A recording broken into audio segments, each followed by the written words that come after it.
নমস্কার, অতনু পালের ইউটিউব চ্যানেলে সকলকে স্বাগত জানাই। আজকে আমি একটা বিষয় নিয়ে আলোচনা করতে এসেছি, সেটা হচ্ছে রক্তচাপ বা ব্লাড প্রেশার। স্বাভাবিকভাবেই যখন আপনারা ডাক্তারবাবুর কাছে যান, দেখেন প্রথমেই আপনাদেরকে উনি বলেন যে আপনার ব্লাড প্রেশার কেমন আছে। তো রক্তচাপ ব্যাপারটা কি সেটা আজকে একটুখানি ছোট করে আমরা আলোচনা করছি।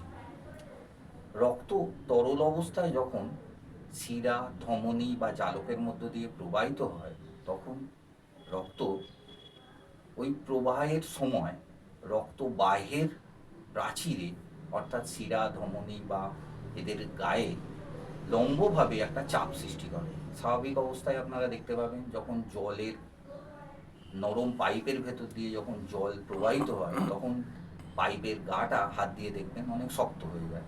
এটা হচ্ছে জলের চাপ।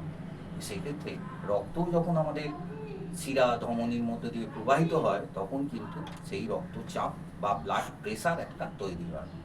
এই প্রেশারের জন্যই রক্ত ক্রমশ ছড়িয়ে পড়ে মানবদেহের সারা শরীরের মধ্যে। প্রথমে এবার আমরা জানবো যে রক্তচাপটা আমরা মাপবো কেন, এবং কিসের সাহায্যে মাপবো, এবং কিভাবে আমরা সেটা স্বাভাবিক আছে কিনা ধরবো।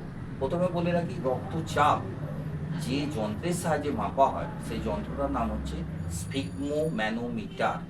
এই যন্ত্রটা আপনারা অনেকেই ডাক্তারবাবুর কাছে দেখে থাকবেন। এটা ডিজিটালও হয়, এটা পারদের দিয়ে তৈরি স্ট্যান্ড, সেটাও হয়। আবার অনেকে ঘড়ির কাঁটার মতো ব্লাড প্রেশার মাপার যন্ত্র আজকাল পাওয়া যায়। তো এই প্রেশারটা আমরা দেখব ডাক্তারবাবুরা দুইভাবে মাপেন। প্রথমে একটা থাকে সিস্টোলিক প্রেশার।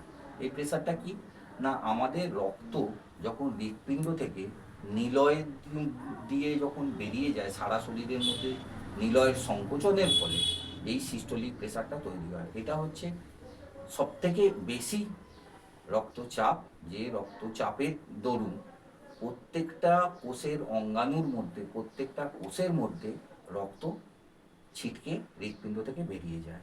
এবং এই প্রেশারটা সবসময় আমরা ডাক্তারবাবুরা দেখবেন রক্তচাপ সিস্টোলিক প্রেশারটা উপরে লেখে।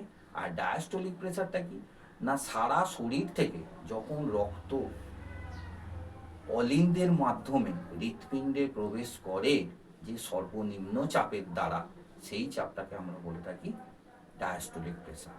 এই সিস্টোলিক প্রেশার 120 এবং ডায়াস্টোলিক প্রেশার 80। এটা হচ্ছে পূর্ণবয়স্ক কোনো ব্যক্তির স্বাভাবিক অবস্থার রক্তচাপ।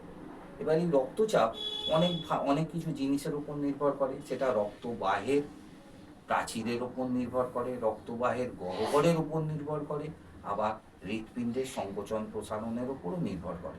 এর জন্য আমরা পরবর্তীকালে আমি আর একটা ভিডিও বানাবো, সেটা দেখবেন। দয়া করে আপনারা এই চ্যানেলটাকে সাবস্ক্রাইব করবেন।